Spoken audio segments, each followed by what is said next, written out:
Fuera Satanás. El pastor estaba haciendo dieta y vino uno a tentarlo. Lo más triste que era creyente, según el pastor. Fuera Satanás, le vamos a decir. Vamos a sacar el pentecostal de adentro. Bien, hermanos. ¿Estamos ya relajados? Listo. A mí ya me pasó el calor. Damos gracias al Señor, hermanos, aún por estos conflictos técnicos que pasan. Romanos capítulo 1, versículo 1 al 7. Romanos capítulo 1, versículo 1 al 7.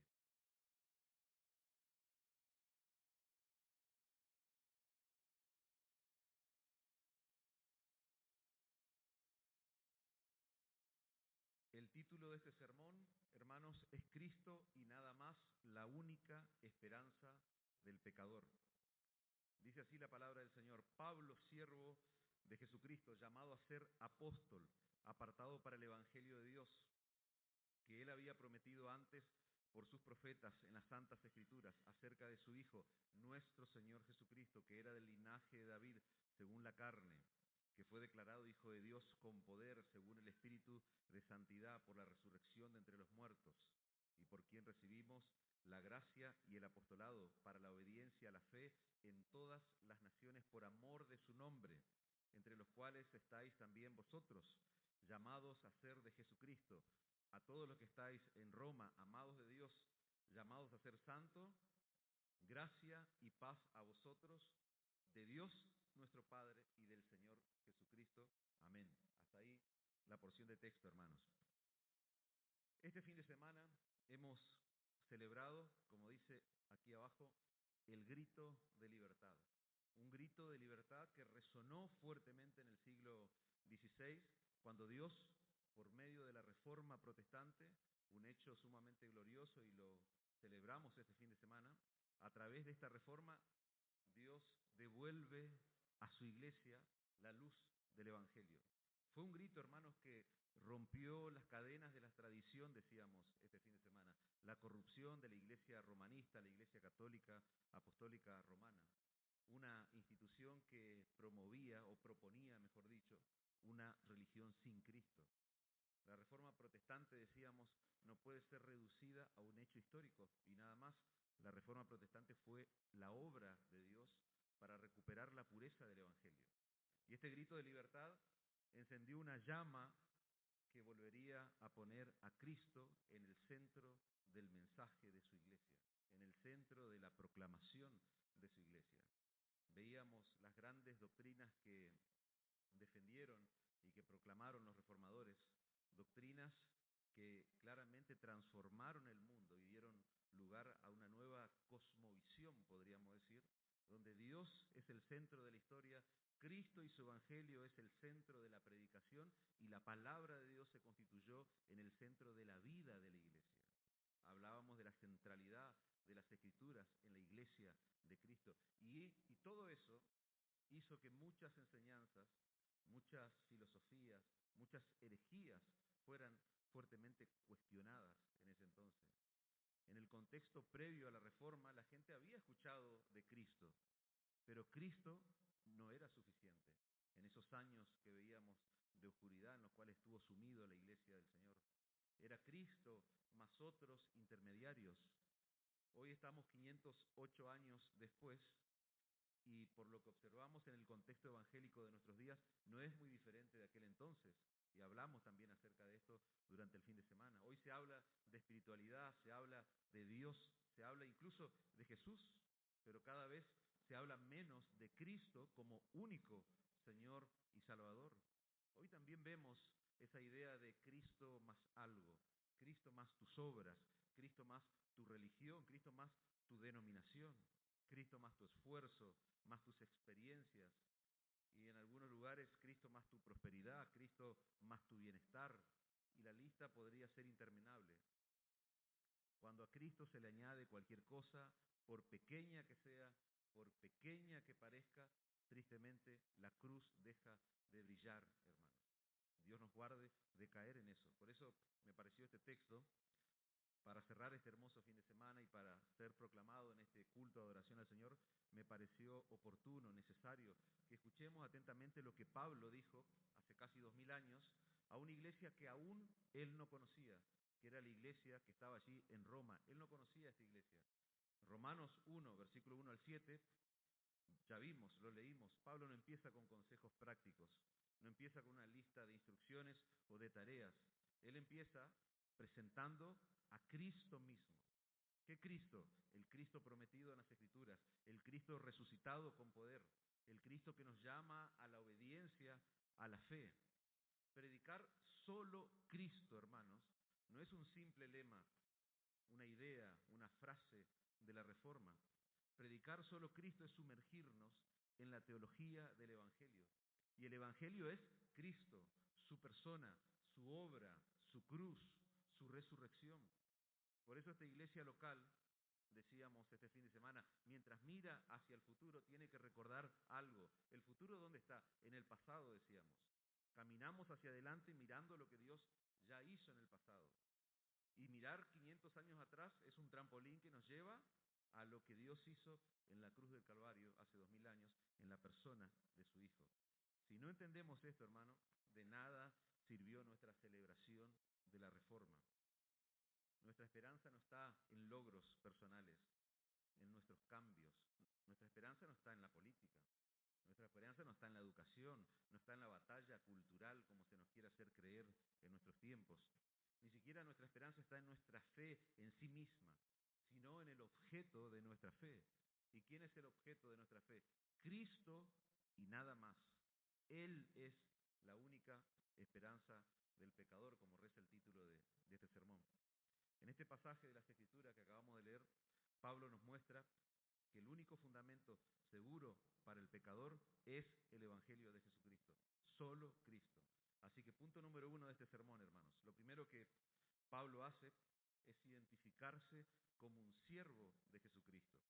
En la introducción que hace el apóstol Pablo en su carta a los romanos, él deja plasmado un saludo inicial y lo hace completamente en función del Evangelio.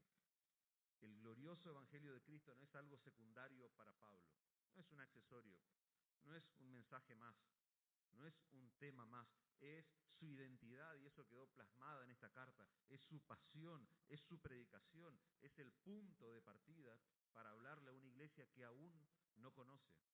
Pablo, siervo de Jesucristo, dice el verso 1, llamado a ser apóstol, apartado para el Evangelio de Dios. Al presentarse, Pablo no puede hacer otra cosa, no puede hablar de sí mismo sin referirse a su llamado por gracia, a su misión centrada en una persona, en Cristo Jesús. El texto dice, apartado para el Evangelio de Dios. Fíjense qué interesante, desde el primer versículo de esta carta nosotros aprendemos que este mensaje tiene un origen, y ese origen no es en la mente de un hombre. Este mensaje tiene un origen y su origen está en Dios, no en el hombre. El Evangelio proviene de lo más alto de los cielos, hermanos. El Evangelio no es de este mundo, el Evangelio ha descendido de Dios para el hombre. Eso es lo que está diciendo Pablo en este saludo, nada más y nada menos. Dios es la fuente del Evangelio. Dios es el autor, Dios es el arquitecto, el artífice del glorioso Evangelio de la cruz. El Evangelio no fue diseñado por ningún hombre. El Evangelio no fue diseñado por alguna denominación, por alguna iglesia en particular, por algún seminario prestigioso. No, hermanos. El glorioso mensaje del Evangelio proviene de la mente infinita de Dios y no hay persona que haya podido jamás pensar en un plan de salvación como el que se encuentra en el mensaje de la cruz.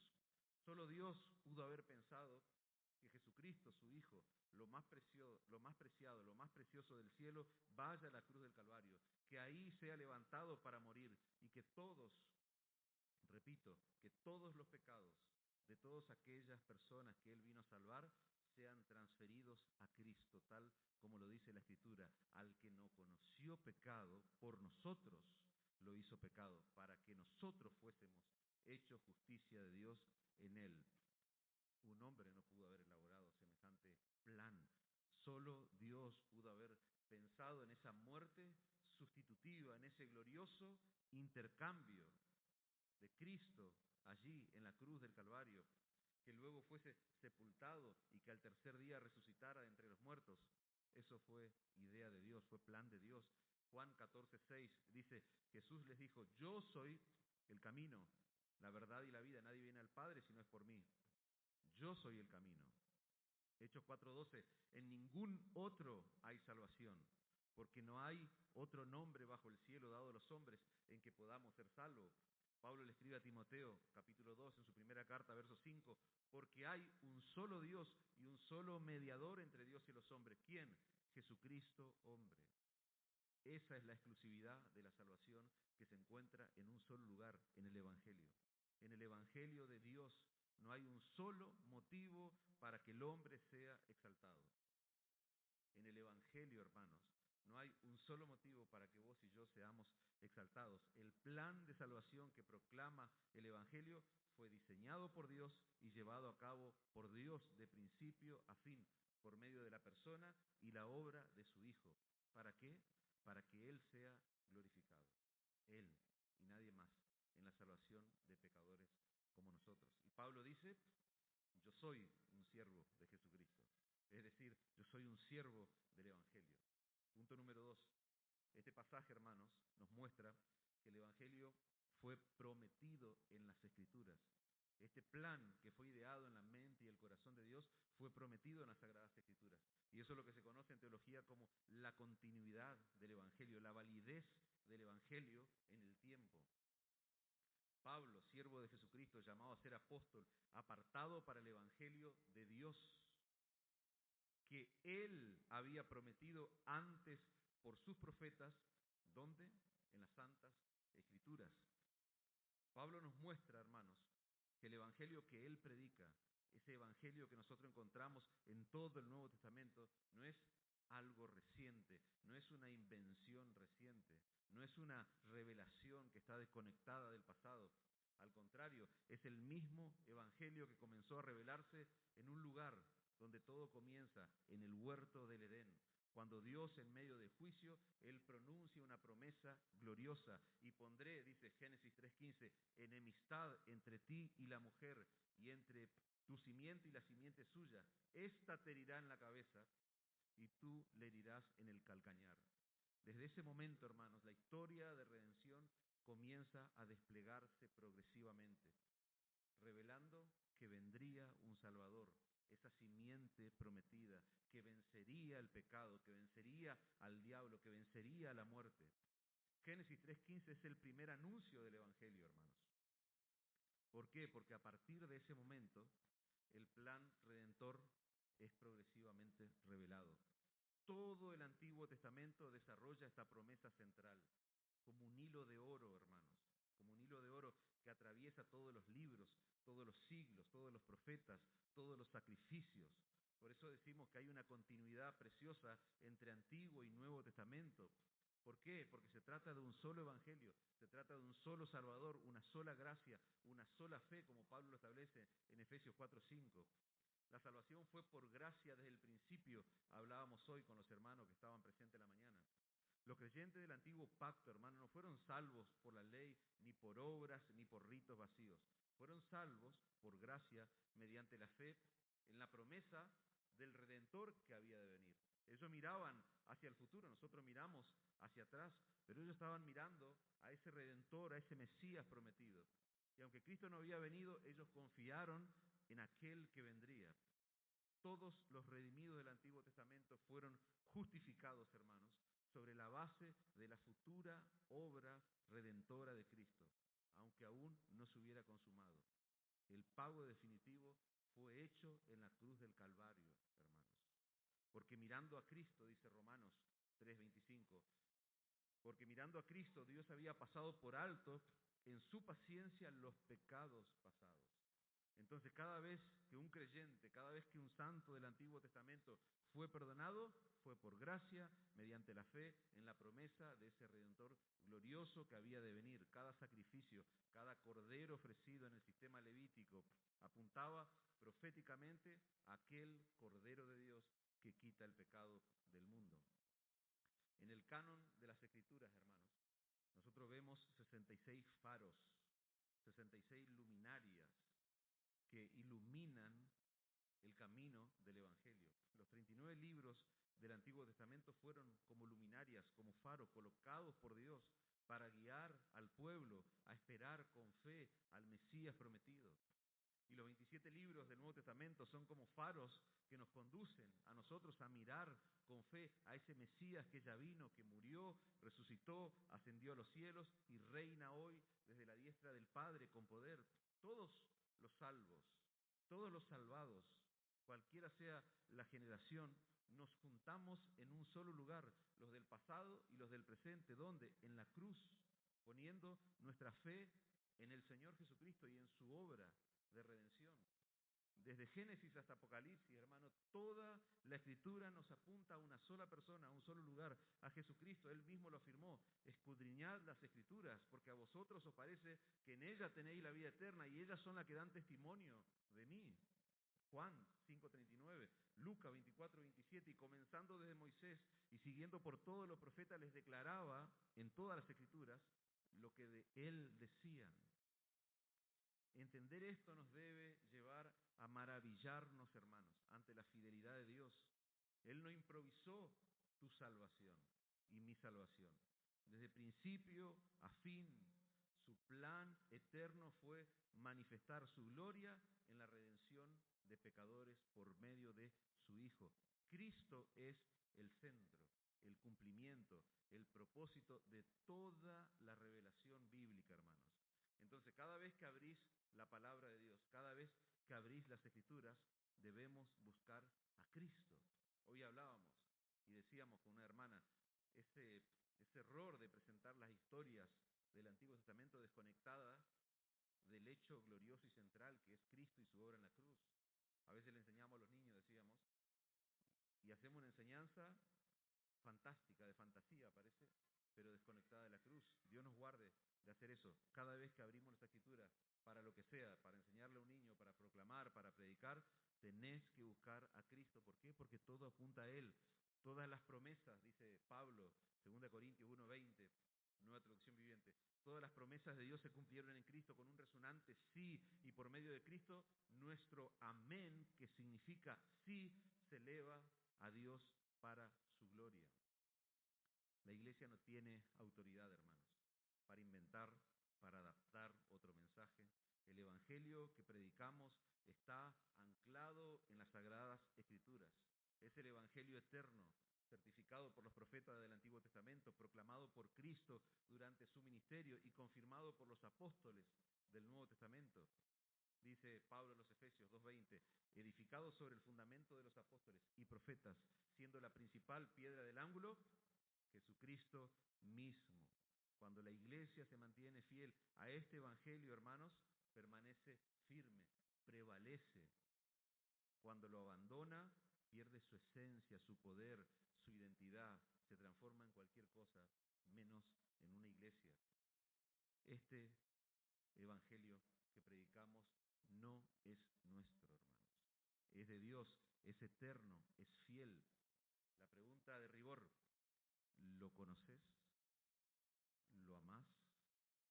¿Lo anunciás? Es una pregunta que vale la pena hacerse en esta noche. ¿Conoces este glorioso evangelio? ¿Lo vivís? ¿Lo amás? ¿Lo anunciás? No pongas tu fe en novedades humanas, en cosas relevantes. No pongas tu fe en emociones pasajeras. Poné tu fe en el evangelio que fue prometido, que fue cumplido, confirmado por Dios mismo a lo largo de los siglos. Punto número 3, hermanos. Pablo dice que el evangelio está centrado en la persona de Jesucristo. Él es la esencia, Él es la sustancia del evangelio. Dice el texto, acerca de su Hijo.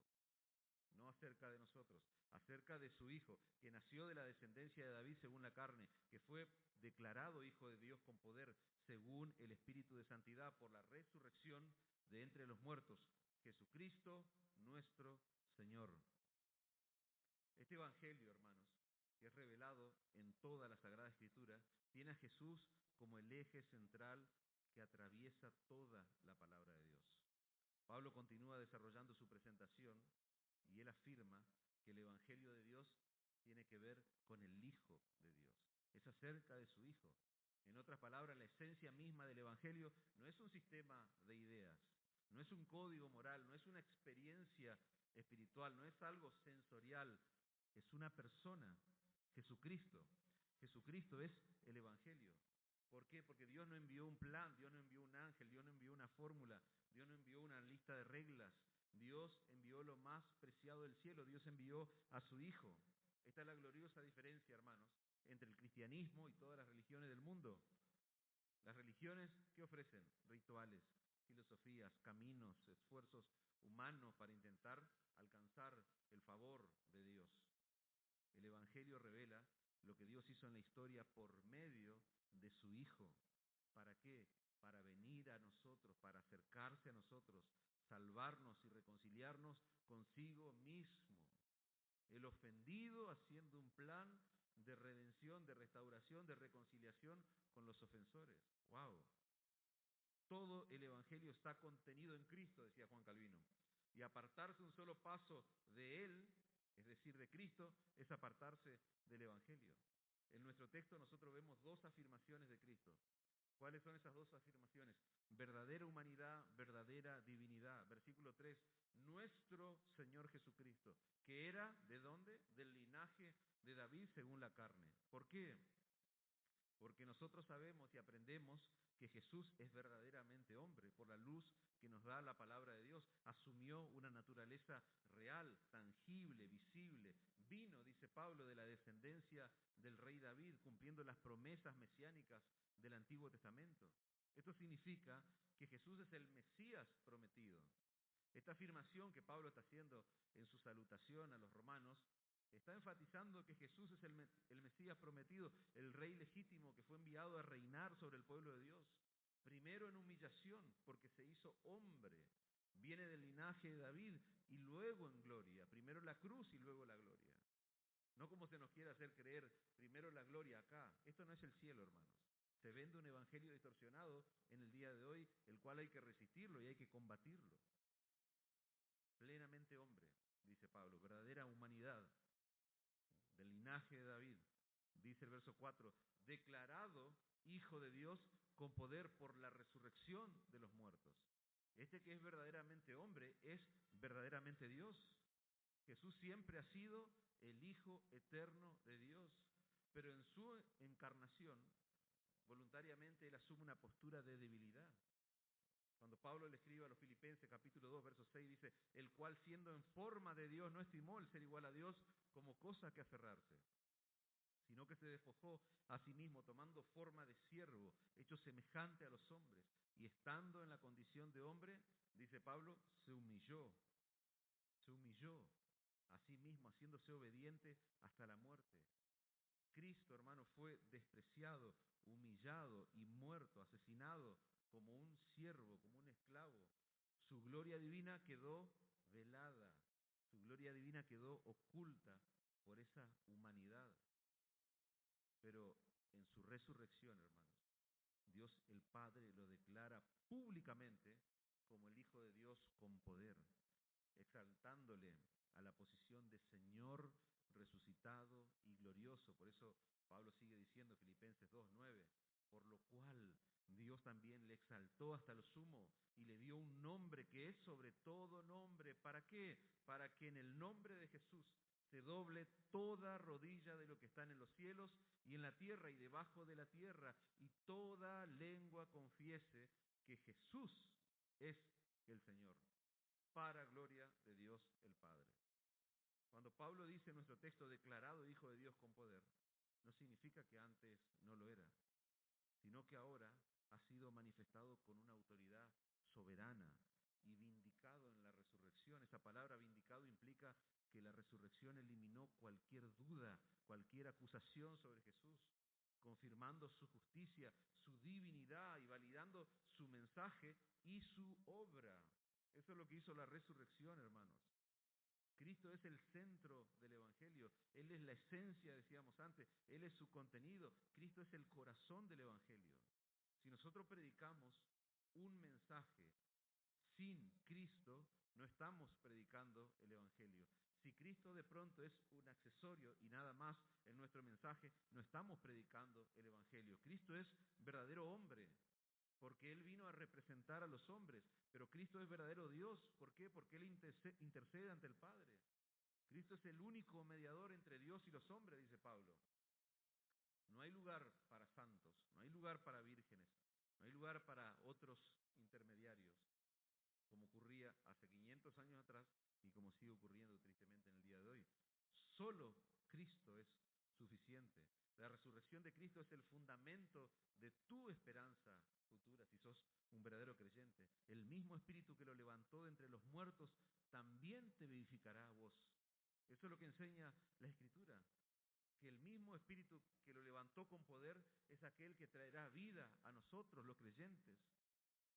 Pero si el Espíritu de aquel que levantó de los muertos a Jesús mora en vosotros, dice Pablo a los romanos, el que lo levantó de los muertos a Cristo Jesús vivificará también vuestros cuerpos mortales por su Espíritu que mora en vosotros. El Cristo resucitado es el Señor y el Salvador que vive y reina, y también es el juez venidero, por lo cual toda rodilla se doblará, acá o allá, en aquel día. Y esto es alarmante si estás en esta vida sin Cristo, como aquel que intercede ante el Padre por vos. Si esa es tu realidad, hoy corre a Cristo. Anda al único lugar a donde puede ir un pecador. ¿Por qué? Porque Cristo y nada más es la esperanza del pecador, solo Cristo. La iglesia existe, hermano, para proclamar a Cristo crucificado y resucitado. Él no es solo el fundamento de nuestra fe, es nuestro mensaje, es nuestra esperanza, Él es nuestro Rey. Cada predicación, cada enseñanza, cada discipulado en la iglesia debe tener a Cristo como el centro, porque sin Cristo, dijimos antes, no hay iglesia. Sin iglesia fiel a Cristo no hay testimonio del Evangelio que valga. El mensaje del Evangelio tiene exclusividad por encima de cualquier otra religión, de cualquier otra creencia que haya en este mundo. Las Escrituras nos llevan a considerar esa exclusividad. Y Pablo, ¿qué dice? ¿Por cómo lo afirma o cómo lo sustenta? Solo Cristo resucitó entre los muertos. Todos los fundadores de otras religiones están muertos, desaparecidos, están en la tumba. Pero Jesucristo vive y reina con poder. Por eso Pablo afirma en su presentación, se está presentando y está haciendo un desarrollo teológico del Evangelio, hermanos.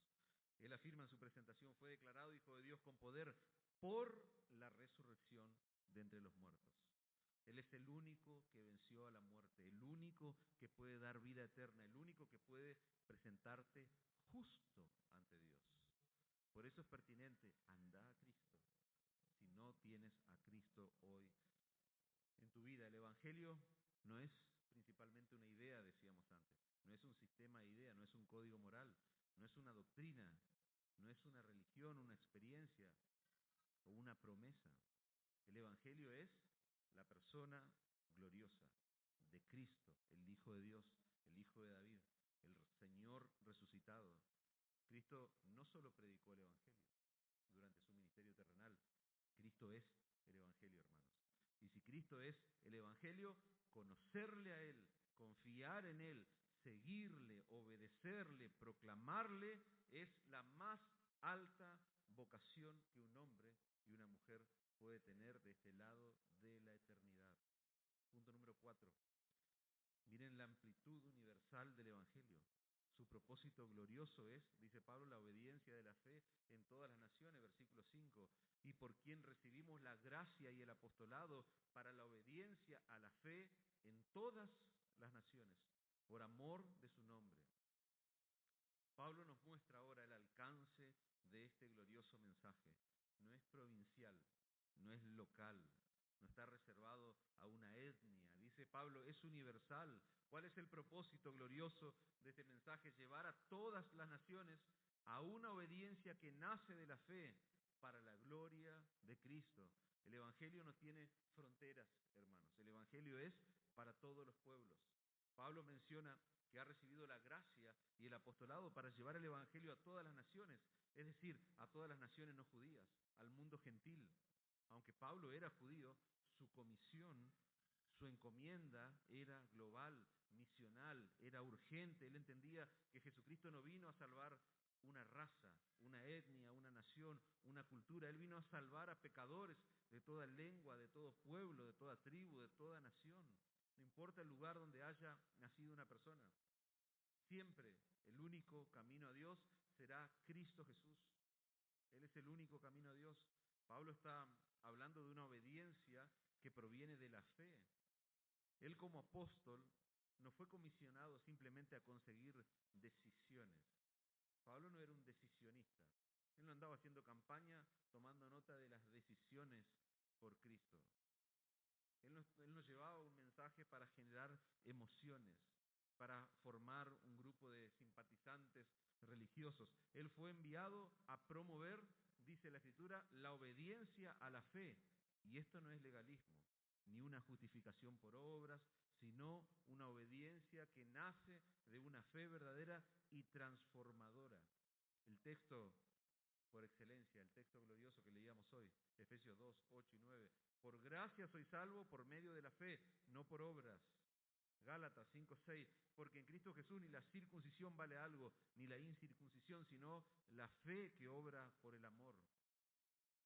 La fe en Cristo no es una simple aceptación intelectual, sino una confianza viva, activa, que produce obediencia. Esa es la obediencia de la fe. La fe auténtica sujeta la voluntad, tu voluntad a Cristo como Señor. Por eso Pablo se refiere constantemente a Jesús como el Señor.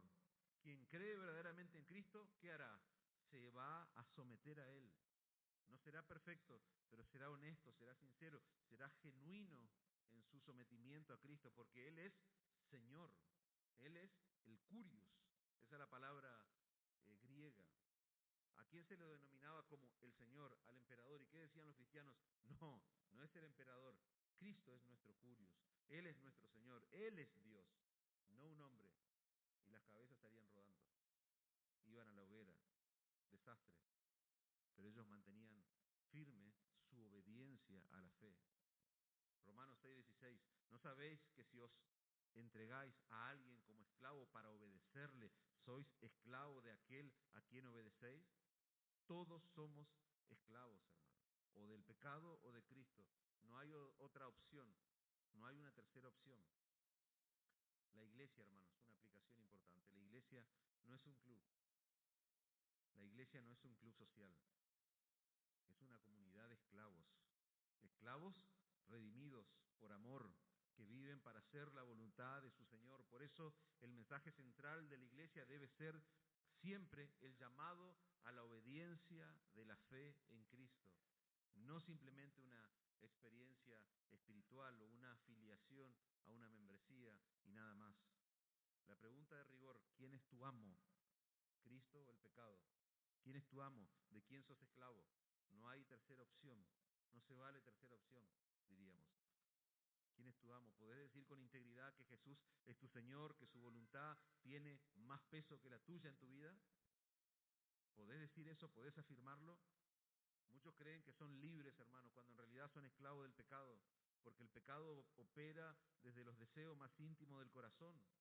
Te hace creer que decidís, pero en realidad estás siendo atado cada vez más. Por eso repetís patrones, hábitos, pecados que nos podés dejar. Eso es por una evidencia que el pecado te tiene encadenado. Pero Cristo ofrece en su palabra una esclavitud gloriosa y liberadora. Conocerán la verdad y la verdad los hará libre. Y la verdad no es un concepto, no es un sistema de ideas. La verdad es una persona, es Cristo.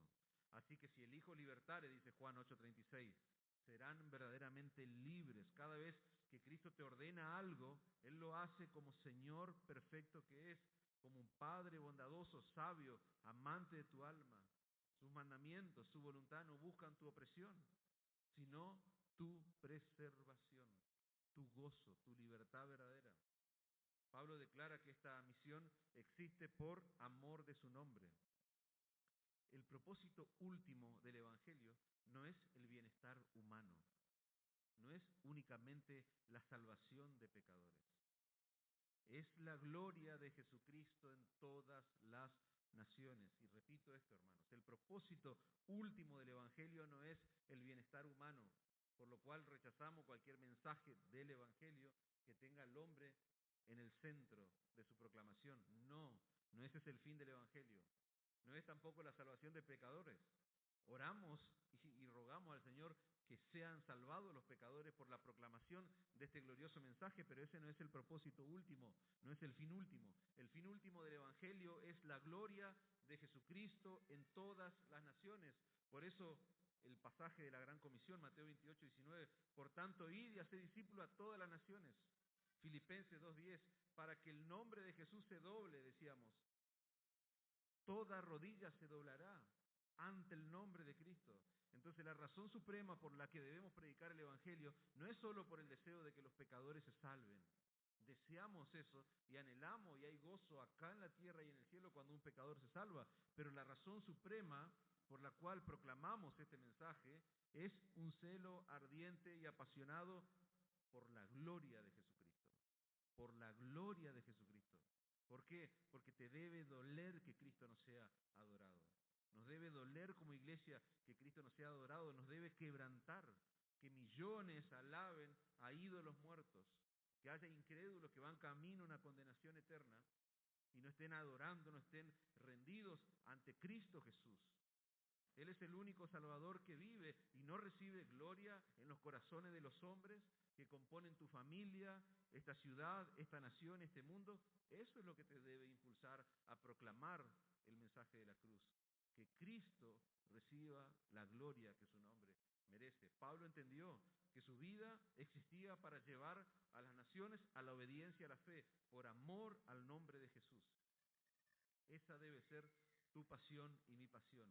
Que Cristo sea conocido, que Cristo sea amado, que Cristo sea obedecido, que Cristo sea glorificado en todas las naciones, comenzando por nuestra ciudad, comenzando por esta provincia, por nuestro país y hasta lo último de la tierra.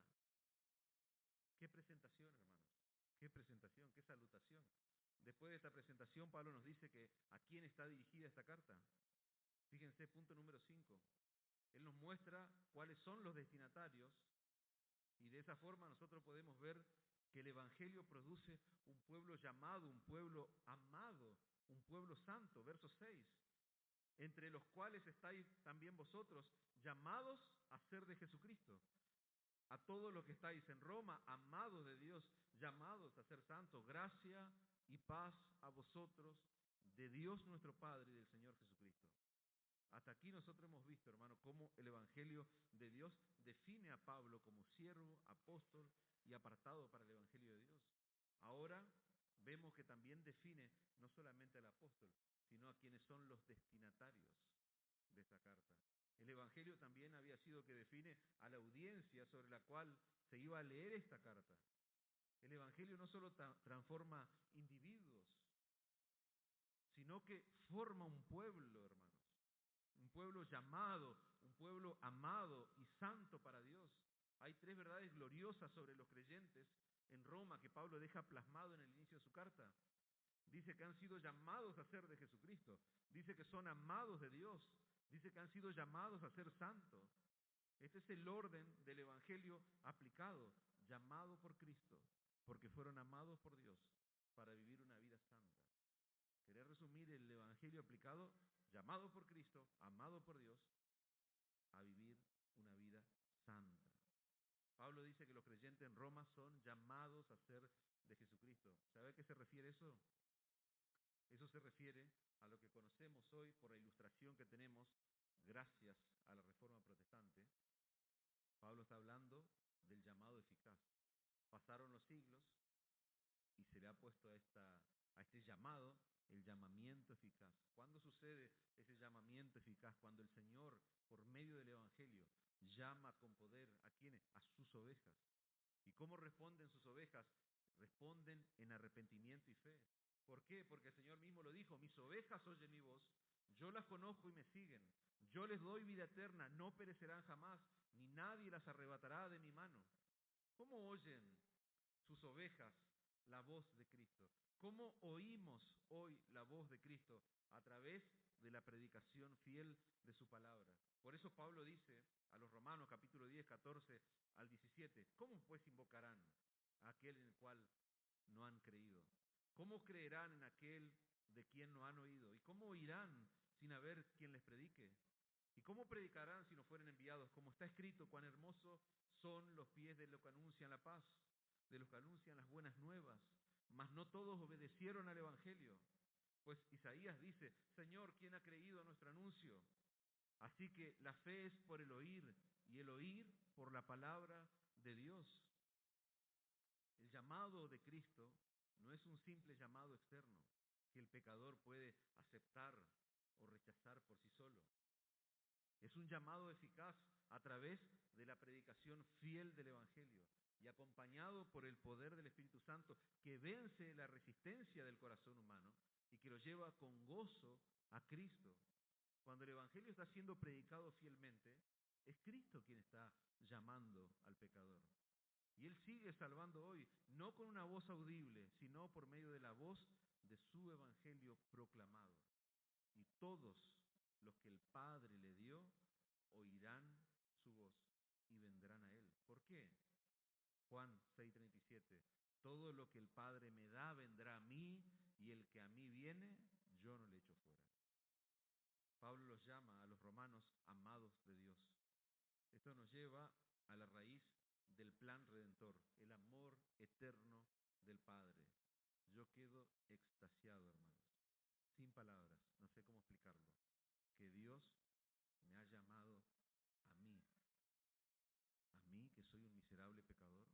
¿Cómo explicas el amor de Dios que lo mueve a entregar a su Hijo por un miserable, como vos y como yo, según nos escogió, dice Pablo, en Él antes de la fundación del mundo, para que fuésemos santos y sin mancha delante de Él, en amor, habiéndonos predestinado para ser adoptados hijos suyos por medio de Jesucristo, según el puro afecto de su voluntad. Hoy decíamos, porque Él quiso salvarte, Él quiso salvarnos. Y eso es asombroso, hermanos.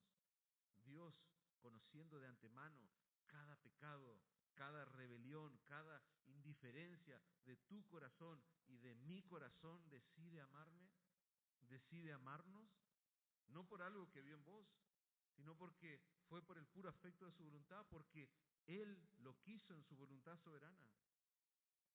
El amor eterno de Dios garantiza nuestra seguridad eterna, hermanos.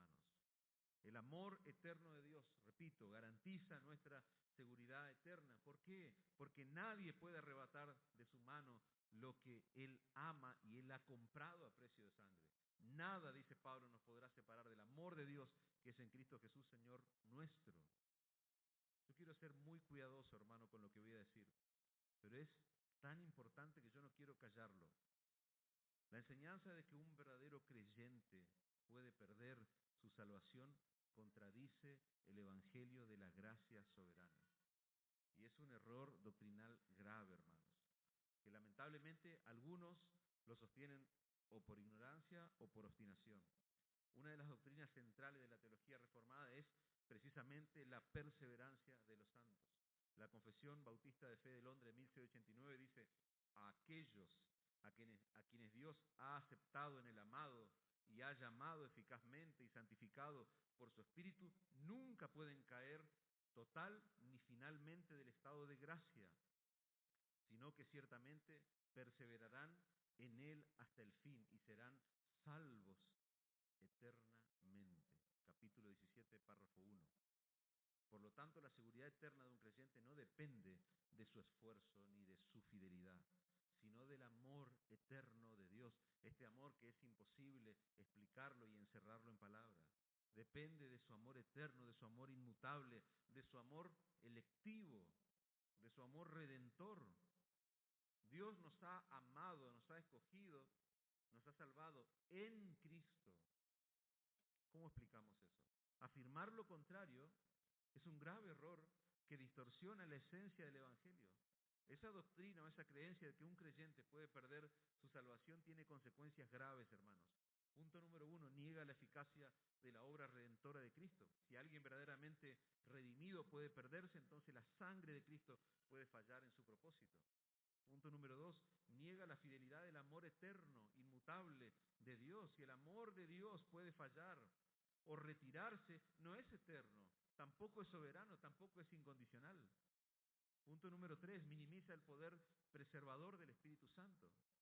El Espíritu es quien sella al creyente para el día de la redención, es lo que enseña la Escritura. Si ese sello se rompe, si ese sello desaparece, el Espíritu de Dios puede ser vencido. Coloca al hombre como el garante final de su salvación. Creer eso coloca al hombre, repito, te coloca a vos como el garante final de tu salvación. Si fuera así, nadie sería salvo, hermanos. Lo que comienza como gracia soberana, ¿terminaría dependiendo de la voluntad humana? ¿Eso tiene sentido? Eso anula el Evangelio de la gracia. Por estas razones, hermanos, enseñar que un verdadero creyente puede perder su salvación no solo es un error teológico secundario, es una negación del Evangelio de la gracia soberana de Dios.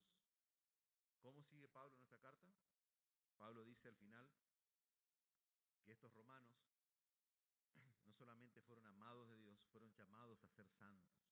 Es decir, llamados a vivir separados para Dios, consagrados a su voluntad, reflejando su carácter. Como dice Pedro, sed santos. ¿Por qué? Porque yo soy santo. 1 Pedro 1:16. ¿La santificación es opcional? ¿La santificación es algo que puedo elegir? No, la santificación no es opcional. La santificación es la evidencia de que hemos sido llamados y amados.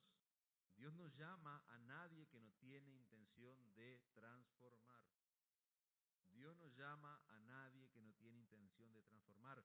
El que llama, santifica. Y hoy decíamos, Jesús es un Salvador que salva y santifica.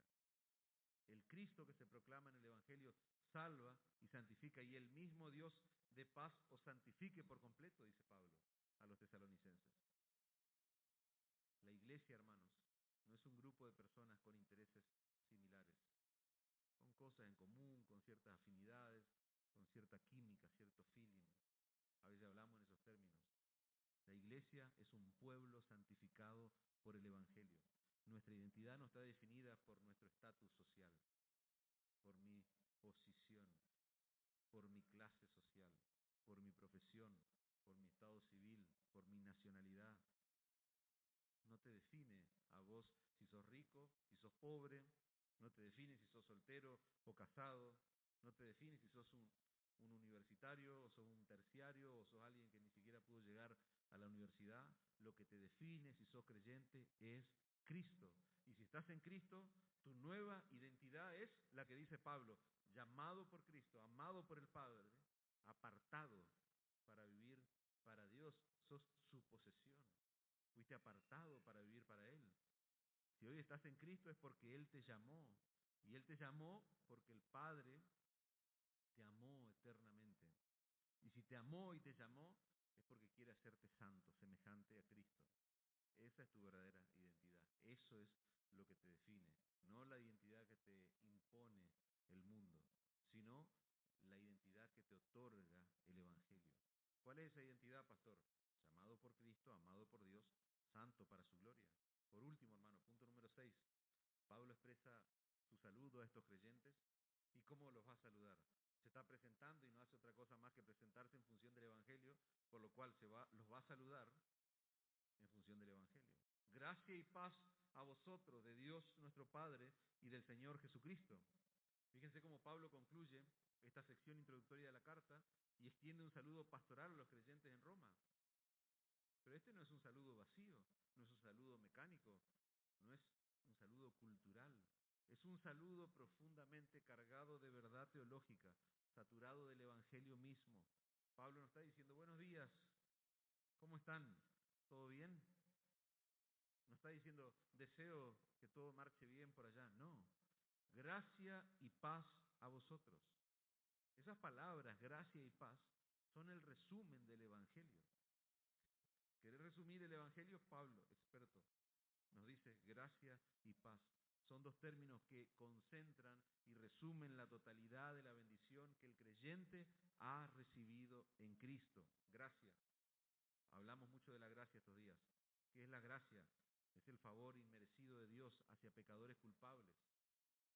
Es la bondad de Dios, es lo que moviliza, forma parte de su carácter, decíamos hoy a la mañana. Es el amor electivo del Padre, es la justificación gratuita por medio de Cristo y la obra santificadora del Espíritu. ¿Qué dice Pablo a los Efesios? Por gracia soy salvo por medio de la fe. Y de su plenitud tomamos todo, gracia sobre gracia, dice Juan 1:16. La gracia es la fuente de todas las bendiciones espirituales que han recibido los creyentes en Cristo. De ahí fluyen las glorias del Evangelio. Pero Pablo habla de la paz. ¿Qué es la paz? Es el resultado de haber recibido esa gracia. ¿Por qué? Porque estamos a cuenta, estamos en paz con Dios. Ya no estamos en enemistad con Dios. El juicio ya ha sido absorbido por Cristo. Hemos sido reconciliados. Romanos 5:1, justificados pues por la fe, tenemos paz para con Dios por medio de nuestro Señor Jesucristo. Pero esa paz no es solo vertical. Gracias al Evangelio tenemos paz los unos con los otros. ¿Por qué? Porque Él es nuestra paz. Efesios 2:14. Él es nuestra paz, que de ambos pueblos, dice Pablo, hizo uno, derribando la pared intermedia de separación. Pablo está diciendo ya no más judíos y gentiles, por un lado. No, ahora somos un solo pueblo. Y además la paz de Dios guarda nuestros corazones, aún en medio de las tribulaciones, le dice Pablo a los filipenses. Y la paz de Dios, que sobrepasa todo entendimiento, guardará vuestros corazones y vuestros pensamientos en Cristo Jesús. ¿Se dan cuenta? Esta salutación, este saludo que Pablo está haciendo a los romanos, tiene un origen. La gracia y la paz provienen, dice, de Dios nuestro Padre y del Señor Jesucristo. Eso es una gloriosa afirmación, decíamos antes, de la divinidad de Cristo. Pablo coloca al Hijo al mismo nivel que el Padre, como fuente de bendición y de comunión. Provienen de Dios nuestro Padre y del Señor Jesucristo. Toda gracia, toda paz fluye por medio de su obra en la cruz. Toda paz es el fruto de su sangre derramada. Y por medio de él, le dice a los colosenses, reconciliar consigo todas las cosas, haciendo la paz mediante la sangre de su cruz. Esta es la bendición, hermanos, que nos une como iglesia. La gracia que nos salvó y la paz que nos reconcilió con Dios y entre nosotros. No hay creyente que no haya sido tocado por esta gracia. No hay iglesia verdadera sin esta paz. El saludo de Pablo es un recordatorio de nuestra identidad común en Cristo y del ambiente espiritual en el que vivimos en el cuerpo de Cristo. La gracia que hemos recibido es la garantía de la gracia venidera, hermanos.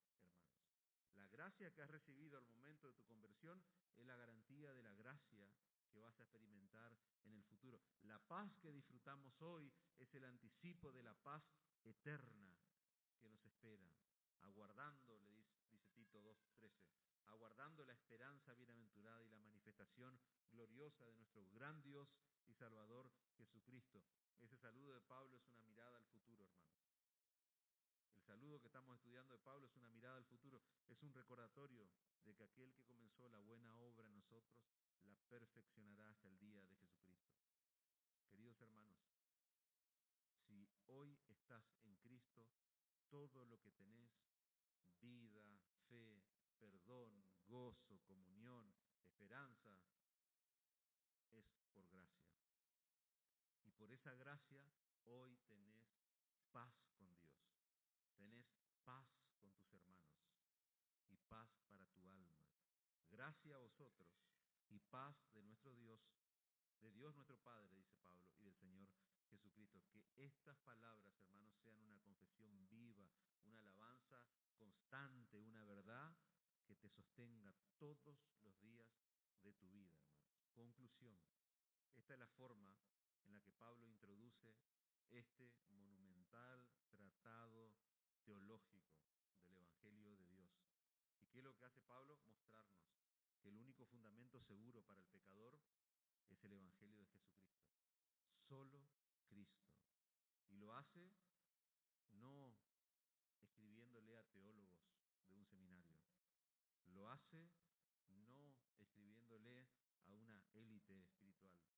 Él lo hace presentándoles este glorioso tratado a hombres y mujeres comunes y corrientes que componen una iglesia que él aún no ha visitado, que él aún no ha conocido, creyentes como vos y como yo. Esta carta está dirigida a personas que vivían su fe en una gran ciudad, una ciudad como la de Roma, con luchas reales en medio de una cultura hostil, bajo un imperio hostil. Sin embargo, ellos necesitaban, como nosotros, ser afirmados, fortalecidos y edificados en el Evangelio. Lo que Pablo nos revela en esta porción de texto por inspiración del Espíritu Santo, hermano, es lo que Jesucristo, tu Señor y tu Salvador, quiere que vos sepas, quiere que vos abraces, que creas, que vivas acerca del Evangelio. Porque la fuente de este Evangelio, hermanos, es Cristo y nadie más. Es Cristo y su plan redentor. Fuera de este Evangelio no hay salvación para nadie. Fuera de este Evangelio no hay crecimiento, no hay gozo, ni poder para vivir para la gloria de Dios. Este es el Evangelio que salva, hermanos. Este es el Evangelio que santifica. Este es el Evangelio que persevera, que preserva, que glorifica. Y es mi deseo, hermanos. Es mi deseo, es mi oración ferviente, que muchos sean salvados por el poder de este glorioso Evangelio que hoy fue predicado y que entre los creyentes de esta iglesia el Espíritu de Dios provoque un genuino despertar, un genuino avivamiento, un avivamiento de piedad, que vivamos una vida rendida a Cristo, que realmente entre nosotros haya una búsqueda real de su santidad, que nuestras vidas evidencien separación del pecado, no coqueteo con el pecado, no que tengamos más olor a mundo que a piedad en nuestra vida, no, que realmente vivamos vidas consagradas a Dios, que los demás puedan ver el fruto de una fe viva, de una fe real, que vivamos en obediencia a Dios, a su palabra, no porque somos legalistas, sino por amor, por gratitud, como una respuesta, una vida consagrada, como una respuesta a su gracia derramada sobre nosotros. Y si estás en este lugar y todavía no estás en Cristo, este mensaje no solo es esperanzador, este mensaje es urgente y es solemne. Todo lo que hemos dicho sobre la gracia de Dios, todo lo que hemos dicho sobre el perdón de Dios y la paz de Dios no te pertenecen si estás sin Cristo en este mundo. No porque Dios no sea misericordioso, sino porque hasta hoy no has sido a Cristo rendido en arrepentimiento y fe. Fuera de Cristo no hay paz. Fuera de Cristo no hay perdón de pecado. Fuera de Cristo no hay vida eterna. ¿Sabes lo que queda? Culpa, condenación, separación eterna. Pero ¿cuál es la buena noticia que se proclama en este Evangelio? Si hoy has oído la voz del Señor, no endurezcas tu corazón. No endurezcas. Vení, corre hacia Cristo. Rendite, confía en Él. Entrá por la puerta estrecha, como dice la Escritura. Experimentá esa gracia que transforma, la paz que llena, la salvación que permanece para siempre. Arrepentite de tus pecados, andá corriendo en arrepentimiento y fe al único y suficiente Salvador que tu alma necesita. Dios nos ayude, hermanos, a contemplar con asombro todo lo que Dios nos ha dado, solo por gracia, solo por medio de la fe, solo en Cristo, para la gloria de Dios. ¿Por qué? Porque de Él, por Él y para Él son todas las cosas. A Él sea la gloria por los siglos de los siglos. Amén. Padre, te damos gracias por esta noche, este tiempo de meditación en tu palabra. Señor, nos vemos confrontados, humillados, pero también animados a correr hacia ti. Gracias por este saludo, por esta carta, Señor, que tuvo un impacto tremendo en la historia de la humanidad, especialmente en la Reforma Protestante. Padre, gracias por todas las verdades que hemos meditado durante este fin de semana. Que esto sea atesorado en nuestro corazón, que el Evangelio glorioso de la cruz sea escrito en cada corazón en esta noche.